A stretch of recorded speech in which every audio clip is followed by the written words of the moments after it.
សូមញាតិញោមស្រីប្រុសដែលជាពុទ្ធមាមិកជនទាំងអស់តាមដានសន្តាប់នៅកំណាព្យដែលរៀបរាប់តាក់ទងទៅនឹងមាឃបូជាដែលពុទ្ធបរិស័ទទាំងអស់កំពុងតែត្រៀមនឹងប្រព្រឹត្តធ្វើនៅវេលាឱកាសខាងមុខនេះសូមអនុមោទនាមាឃបុណ្យមីមាឃបុណ្យមីថ្ងៃអ្នកខត្តរិកធ្វើបុណ្យរំលឹកហេតុពីរប្រការដែលព្រះសម្ពុទ្ធវិសុទ្ធថ្លៃថ្លាមានករណាសង្គ្រោះសត្វលោក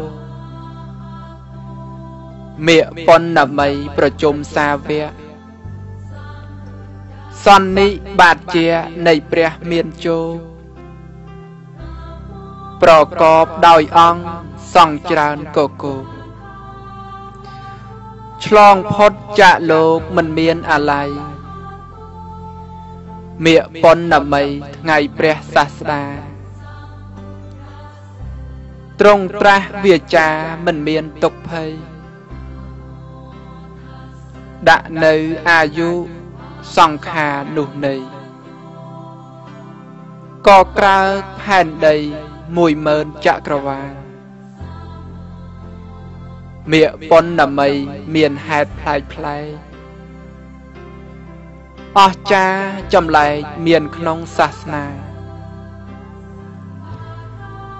ជាប់ដោយព្រះគុណនៃព្រះសម្មាសម្ពុទ្ធនោះណាករណាក្រៃលែងមាឃបុណ្យមីមានចិត្តសទ្ធាជ្រះថ្លាគ្រប់គ្នាគោរពកោតក្រែង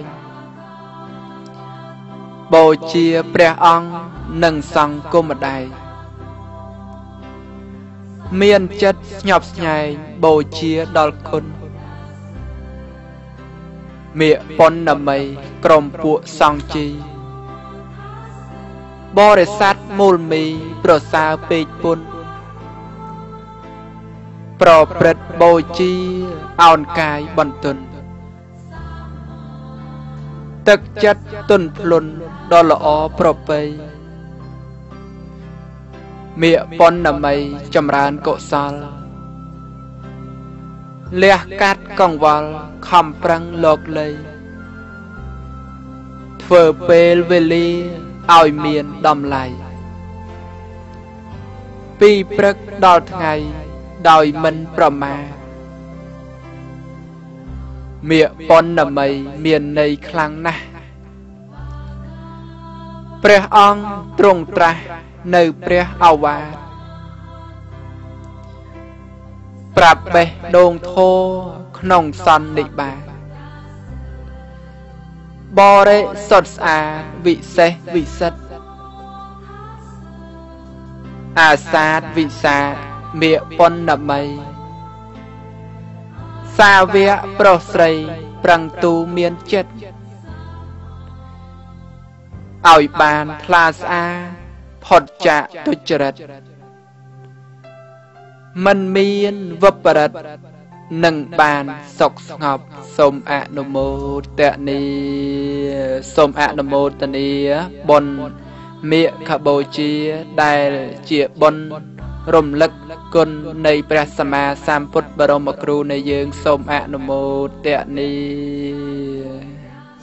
មានតែព្រះពុទ្ធព្រះធម៌ព្រះសង្ឃទើបស្រង់សត្វលោកបានបរិយានតាមមកពុកពីកាយាលះបងកិលេសលៀងព្រឺប្រណាសាងក្តីល្អសាងធម៌សច្ចាករណាសត្វលោក